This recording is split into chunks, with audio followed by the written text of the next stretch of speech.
Have you ever had to walk away from a toxic family member? No names, just yes or no. On Christmas morning, while the tree was lit and everyone was pretending this was some magical family gathering, my parents decided it was the perfect moment to once again put on display who mattered in this house and who didn't. Because instead of celebrating the holiday as something equal and warm, they turned it into yet another stage for favoritism. They called my sister forward with all the excitement of a game show reveal, pulled out an envelope from the stack of presents, and with these smug grins told her to open it slowly. She did, and when she held up the paper inside, there it was in bold, the deed to a brand new condo, not rented, not a shared timeshare, but fully theirs to hand over like some prize. Everyone clapped, my parents looked proud of themselves, and my sister smirked in that way she always does when she gets something that screams, "I'm the favorite and you're not."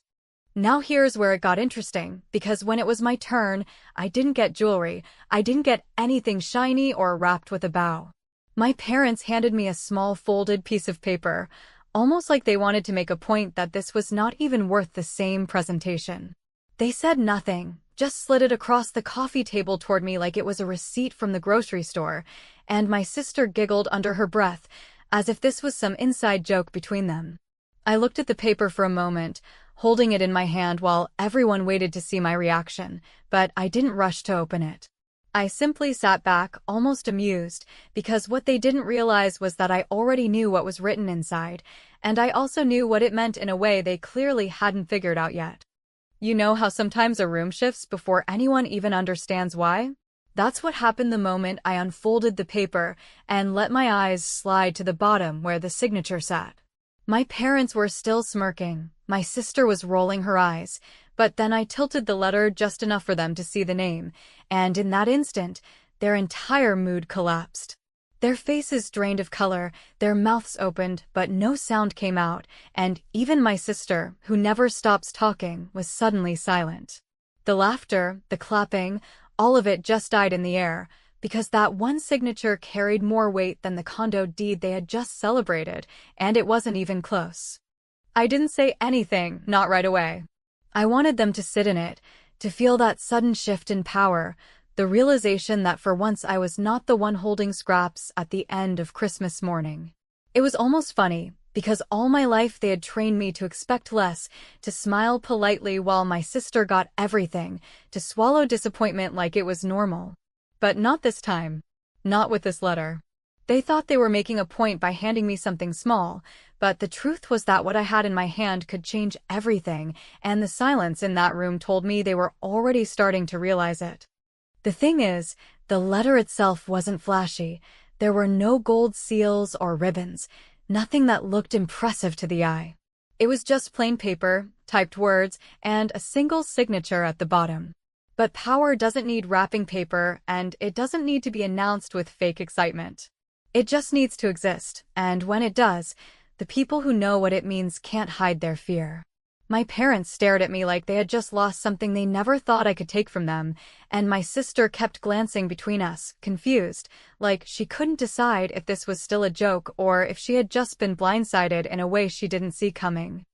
I held the paper steady, not folding it back, not putting it down, just letting them see that signature while the air grew heavy. And that's when it hit me, that after years of being the afterthought, after being told I should just be grateful for whatever crumbs they threw my way, after sitting through birthday after birthday where my gifts were practical while hers were extravagant,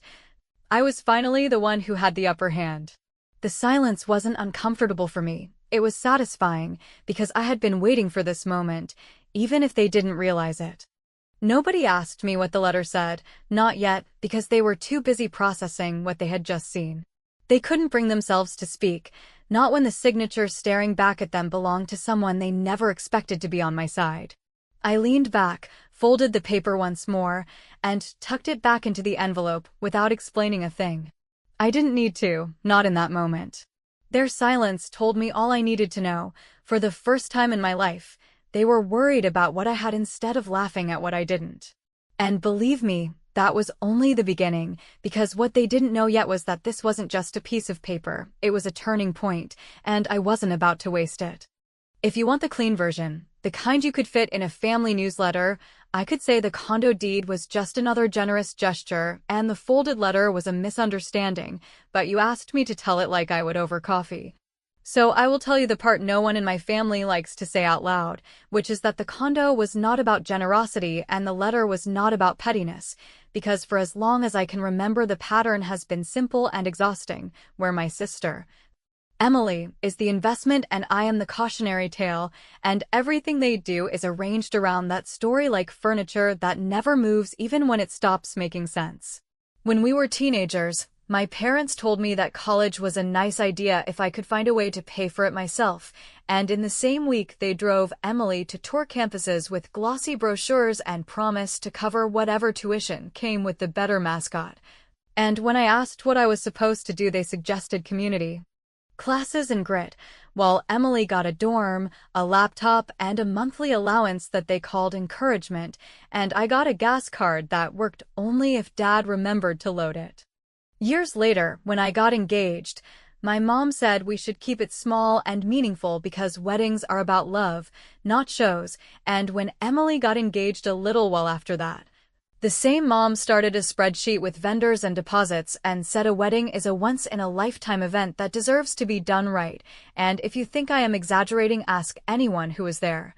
Because the venue for Emily was booked before she even picked a date, and the down payment was made with the same tone my parents use when they say they value fairness, which apparently means fairness happens to other people. When her car broke down, they sent a tow truck and a down payment on a replacement, and when mine died on the way to work, I was told this was life testing my resilience, and if I kept my chin up, I would learn something important about myself, which I did. Though it was not the lesson they wanted, because I learned that the people who say family is everything often mean family is everything when they are getting what they want from you. I tried to earn my way to even for a long time, and I am not proud to admit it, but I chased their approval like it came with a stamp. And I did the errands, and I took the calls when something needed to be fixed, and I collected the little thank yous like they added up to a real thing.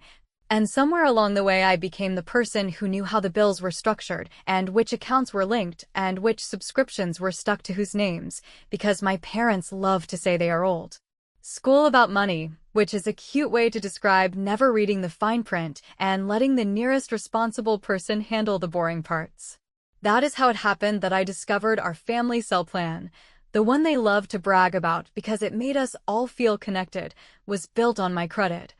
Since years ago when I had the best score, they asked if I could set it up, and they would pay me back every month, and then the auto pay landed on my card and stayed there while I moved apartments, changed jobs, and learned not to ask for reimbursement more than once, because the lecture about gratitude took longer than the money was worth.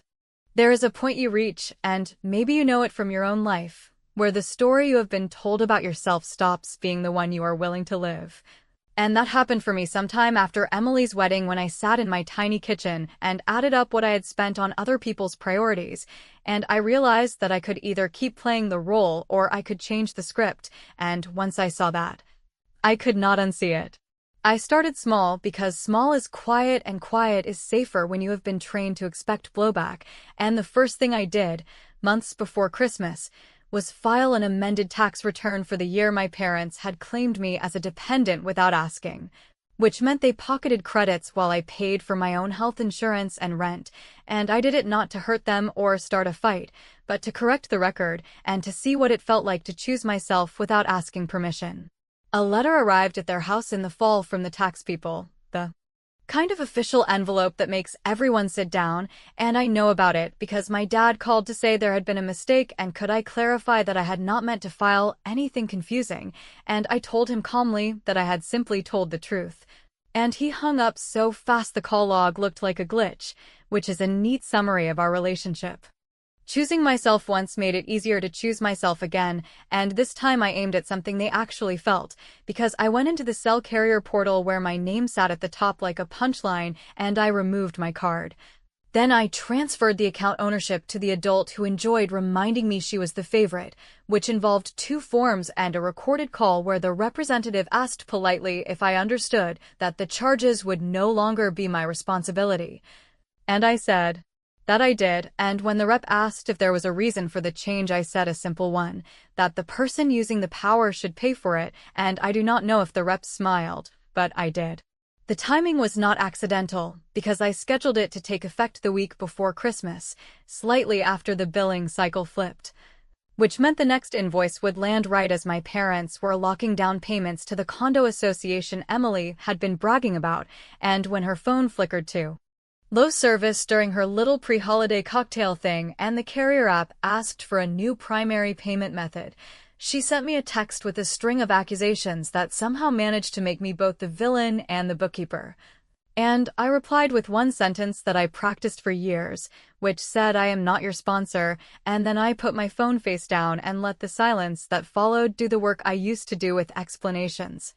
If you think that was petty, then you are probably the kind of person who has never had to watch your own needs be used as a cautionary tale at your family table, and if you think it was overdue, then you will understand why I slept well for the first time in weeks after I did it, because the hardest part was not clicking submit, but accepting that I was allowed to, and that I did not owe anyone a slideshow of reasons. And here is the part that matters for the morning with the condo deed and the folded letter, because while they were still laughing at the size of my envelope and congratulating themselves on their generosity, I already knew the room would go quiet when they saw the signature at the bottom of my paper, since the person who signed it is the one person they never expected to stand on my side. And the only reason I had that signature at all was because I stopped trying to be included and started taking the conversations they ignored seriously, which is a long way of saying that my first win was not the phone or the taxes. It was the moment I learned that power lives in boring documents and in who is willing to read them. By the time autumn rolled around, I had already decided that Christmas would not be another year of me sitting politely on the couch while Emily basked in the glow of applause for some extravagant gift. And while my parents smiled at each other like they were the kind of parents who made everything fair and loving, when in reality all they ever did was pour their time, money, and pride into one daughter while leaving the other to collect scraps. I knew if I walked into December with nothing but bitterness, I would come out the same way, so instead I started preparing, not in the loud dramatic way that people picture when they talk about revenge, but in a quiet, calculated way, where every step I took was designed to be invisible until the moment it wasn't. It began with paperwork, which is never exciting to talk about, but it is exactly where families who think they can get away with favoritism are most vulnerable, because the truth is my parents loved to sign things without reading them. And for years they had gotten used to the idea that I would handle the fine print and keep their lives stitched together in the background. They liked to brag that Emily was the dreamer and I was the practical one, and while they meant it as a backhanded compliment, they also relied on it, which is why they let me be the one who talked to the accountant, who clarified with the bank when something looked off, and who answered the lawyer's calls when my dad didn't want to deal with boring details. Somewhere in that pattern, I realized I had been given an opening, and if I was brave enough to step into it, I could finally flip the script that had been suffocating me for years. So in September, when I was asked to review an updated set of documents connected to some property my parents had been managing, I didn't just skim through like they probably assumed I would. I read every line, and I noticed something unusual. One section allowed for a reassignment of interest with a single signature, provided that the designated witness was present, and while most people might have brushed past it, I paused, because in my hands I had not just another piece of dull paperwork, but a tool that could become something much larger if I positioned it correctly. I didn't act immediately. I knew enough to understand that timing was everything. Instead, I quietly reached out to someone my parents underestimated completely, their longtime attorney, a man named Robert, who had been managing their affairs for decades, but who also happened to be my late grandfather's closest friend. What my parents had never realized was that Robert always had more respect for me than for them, not because I was special or charming, but because I was the only one who ever showed up to meetings prepared, who asked questions, and who took responsibility for what was in front of me. He told me more than once that my grandfather used to worry I would spend my whole life living under the shadow of my parents' favoritism, and hearing that from someone who had no reason to sugarcoat it stuck with me. So when I asked Robert about the reassignment clause, I expected him to brush me off, But instead, he leaned back in his chair and said, "You've been waiting a long time for this, haven't you?" And I didn't even need to answer because the look on my face gave everything away.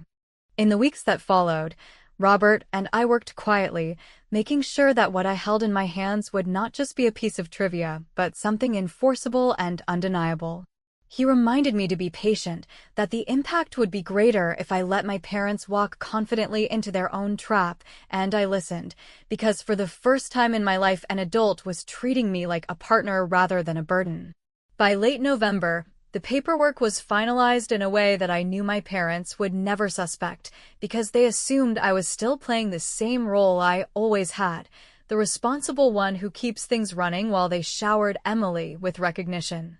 That is why, when Christmas morning arrived and the condo deed was waved in front of the family as proof of how generous and successful they were, I didn't flinch. I knew that my turn was coming, and while they thought they were being clever by handing me a folded letter with no explanation, they were unknowingly delivering the very thing that would undo the performance they had just staged. Because inside that letter wasn't some empty note, it wasn't a petty dig, it wasn't even a half-hearted attempt at balance. It was the document Robert and I had prepared, signed with his name, carrying the legal weight of everything they had dismissed as boring details, and the moment their eyes registered his signature,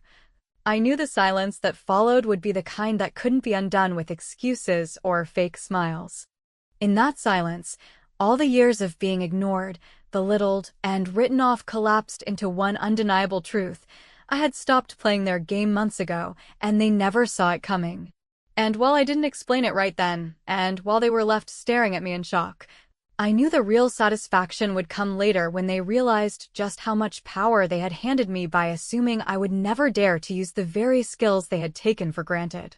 In the days after the condo reveal, while the congratulations kept circling like a group text that refuses to die, and Emily took victory laps through every conversation she could find about how generosity runs in our family when you earn it, I kept my head down and let everyone think I was sulking, because pretending to lick my wounds had always been the easiest camouflage, and beneath that cover I moved through the steps I had mapped months earlier with a calm that surprised even me, starting with the simplest call that rarely feels simple until you make it, the one to the bank officer whose name I learned back when I was the unpaid assistant for every financial errand my parents avoided, and I told him, in a measured tone that I practiced on the walk to my car, that pursuant to the reassignment clause acknowledged by counsel, there was a change in managing authority for the family entity that had been used, among other things, to acquire the condo now being celebrated, and that, until signatures and access were updated, no discretionary disbursements should go out without my written approval, which he accepted with a level of politeness that only appears when someone sees letterhead from a law office they know better than the people they serve. I did not gloat, I did not send a screenshot, I did not poke anyone. I just watched the wave hit a few hours later when the payment for the custom furniture set that Emily had chosen to announce her arrival as a condo owner was quietly declined, followed by the call to my mother, then the call to my father, and eventually the call to me in which Emily demanded to know what kind of petty stunt I thought I was pulling, and I told her, in a voice so even it startled her into silence, that there was nothing petty about paying for what you use, that I had never stopped her from enjoying the gift, and that the only thing that changed was who could move money around without facing the math, which to me looked like a fair trade after years of being treated like the family's invisible wallet. She launched into a speech about how I was jealous, and how this was not the sisterhood our parents had tried to build, and I let her run until she ran out of steam. Then I sent an email while she was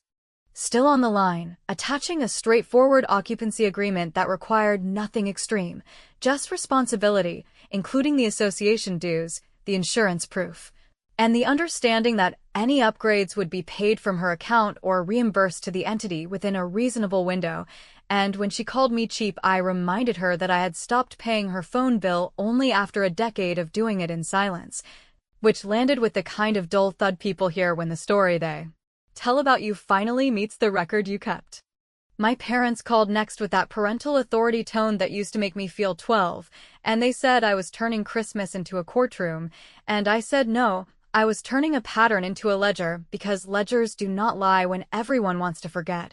And I laid out, not to shame them but to anchor the conversation to facts, how many years the cell plan sat on my card, how many months I rode the bus after my car died while the family talked about resilience, and how many times I was told to be understanding while Emily was told to be special, and somewhere around the part where I mentioned the amended return that corrected their casual habit of claiming me without asking, my father realized this was not a tantrum but a reckoning.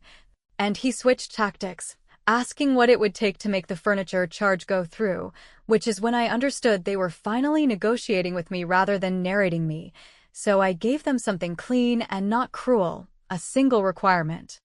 written in one sentence and repeated in the email that followed, that any gift to one daughter of this scale would be matched to the other in form or in value through the same entity under the same controls,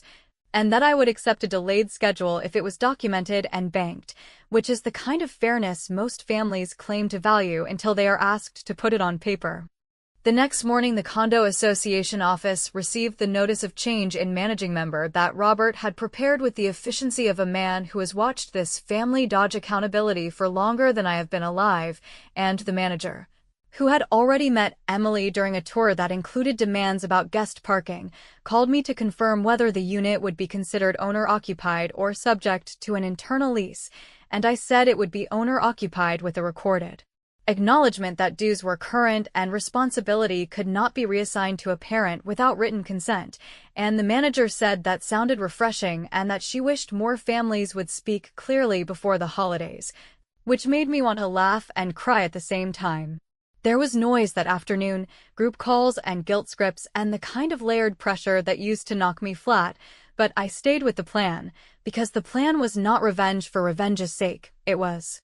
balance, and balance feels like revenge to people who built a life on exceptions. So when my mother said I was humiliating my sister, I told her calmly that humiliation is public and what I offered was private. Documented fairness that no one needed to see unless they forced me to show it.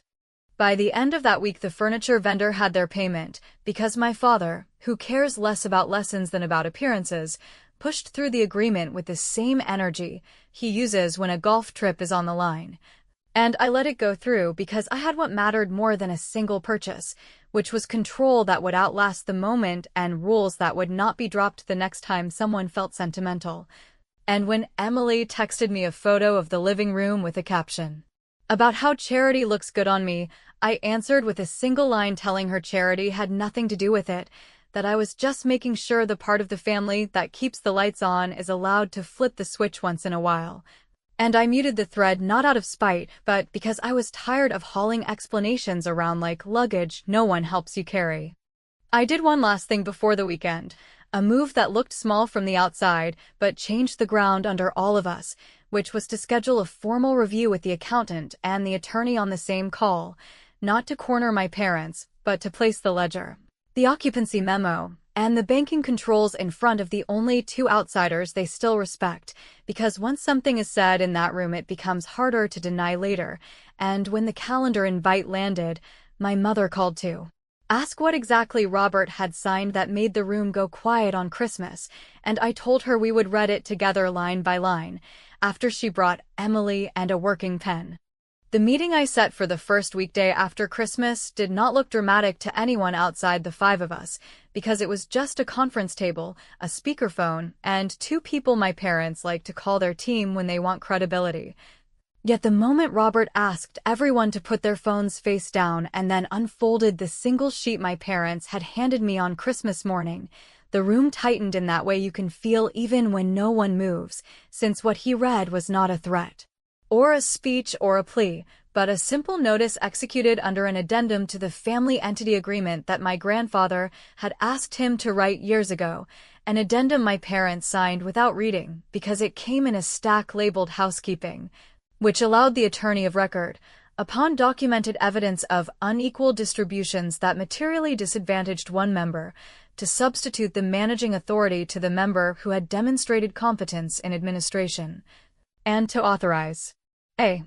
clawback of any distribution that could not be matched in form or value within a reasonable schedule, all of which sounded dry until you realized it meant the condo deed they had paraded as a trophy was, in fact, subject to controls they had just lost. Robert did not gloat, and neither did I, because he has known my family longer than I have known my job titles, and he understands that humiliation is cheap while clarity is expensive. So he read slowly and asked the accountant to confirm two things on the record. First, that the condo had been acquired through the entity rather than as a direct personal gift, which my father tried to dispute until the accountant politely referenced the closing packet with the wire details, and second, that my sister had not contributed capital or assumed obligations beyond occupancy, which even Emily could not spin into something noble, and when those two confirmations were recorded, Robert stated what the signature at the bottom of my letter had already accomplished, which was that as of the date on the notice, I was the acting manager with authority over disbursements, encumbrances, and enforcement, and that any material distribution to one member must be matched through a schedule acceptable to the manager and the accountant, or failing that, would be subject to recovery through sale, reimbursement, or assignment of equity. My mother came in hot with the language of intention and family and how my grandfather would never have wanted siblings turned into adversaries over paperwork, and Robert, who loved my grandfather enough to speak plainly, told her that the old man had written something in his own hand that sits in the file to this day, a note that said he did not want to choose favorites from the grave, that he wanted the competent child to be protected from the lazy habits of the rest, and that he trusted the quiet one who reads to carry the key when the house gets noisy. And I do not mind telling you that hearing that almost broke me, not because it crowned me with anything, but because it finally stripped away the story I had been told about who I was in this family and replaced it with the truth I had earned. I did not drag them through a list of old injuries because I had already learned that ledgers do the talking if you let them, so I laid out two options in sentences I had practiced enough times to keep my voice steady. The first being a matching schedule to equalize the condo's value in my direction over a series of contributions that would fund a down payment or a business acquisition in my name through the same entity with the same oversight, and the second being a voluntary sale within a set window with proceeds split according to the bylaws after the clawback satisfied the mismatch, and I added a third small option for my sister alone, which was to keep the keys and live there under the occupancy agreement we had already put in place, with dues paid on time and upgrades out of her pocket, while my share accrued on the schedule until the numbers matched, which I presented not as a mercy, but as an adult version of fairness that respected everyone's face. Emily tried to bait me with the usual talk about jealousy and how I was turning into the family auditor because I could not stand to be happy for her. And I told her in one long breath that being happy for someone is easy when you are not being used as a resource to fund their moment, that I had celebrated her 100 times when there was nothing left in my account but late fees, and that this time I was not asking for applause or permission, I was asking for balance, which is not the same thing as revenge, even if it tastes like it to people who have lived on exceptions, and to my surprise she stopped arguing when she realized I was not attacking her condo dreams. I was simply refusing to pay for them. My father pivoted to the practical question that always follows the theatrics, which was what signature was needed to make the furniture charges clear and the association calm down. And I told him the same signature that would make the matching schedule binding would clear the rest, that I was not interested in squeezing them for sport, that I wanted documentation, auto payments that did not rely on my card, and a written line that said if any future distribution went to one child, the other child's schedule would expand to mirror it without a new fight, which the accountant called refreshingly adult, and which Robert said was exactly what my grandfather had envisioned when he wrote the phrase reasonable schedule in the margin. We signed, not like a family reconciled, but like adults who finally understood the cost of pretending that fairness is a feeling rather than a set of rules, and when it was done I did not hold a speech or ask for apologies I would not believe. I simply gathered my copy and stood, and before anyone could recast the moment into a story where I was the villain who ruined a holiday, I told them that I was done being the cautionary tale in a house I helped keep standing, that I would manage the entity until the schedules matched, and then I would be happy to step back if they could prove they were ready to run it without turning me into the fine print again. And I watched the realization move across their faces that the power they thought was born from love had always been subsidized by my silence. If you are waiting for a dramatic exit, you will be disappointed, because all I did was thank Robert, fix a time with the accountant to set up the new account, and tell Emily that her keys were safe as long as the dues cleared and the agreement stayed clean. And then I left them with a stack of documents and a quiet they could not talk over, and as I walked out I felt the kind of steadiness I used to think only other people got to feel, the kind that comes when you stop arguing with a story and start authoring the terms. And if there is a moral, which I am not offering, it would be that silence can be a wall or a lever, and I finally learned how to pull, because in the end I did not flip the table, I moved the legs, and when the weight shifted, no one could pretend not to notice, which is exactly the kind of justice I can live with.